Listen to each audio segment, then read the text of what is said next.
So, under the Trump administration, we have seen a full embrace of authoritarian leaders from North Korea, most recently, the Egyptian government, even the Saudi government.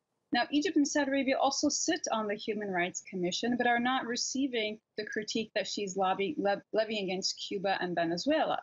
Now, it's interesting that the U.S. is standing here today in her statement as on a moral platform of they need to withdraw because they are the real defenders of human rights. While, as in your previous report, we know that 2,000 children in the past few weeks and 11,000 children in total have been separated from their families, which led the UN human rights chief to call this policy unconscionable most recently. So the U.S. is finally finding itself in a position where it's even being attacked by this council.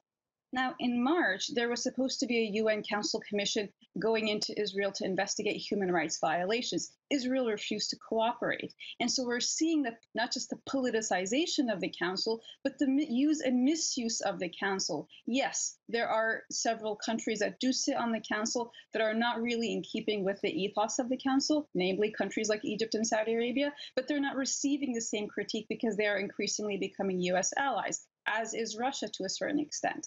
Now, in her final part of the statement, she calls on like-minded countries who refuse to actually come out and call for reform. And here she's talking about European countries. What we have seen in the past few months is this unwieldy critique of European nations that continue to embrace multilateralism and international cooperation, primarily on the Iran nuclear deal. And so this critique and that the U.S. would not let it stand signals that the U.S. thinks it stands on a moral high ground, when increasingly in the past few weeks, we have seen that even the United States of America has become a human rights violator.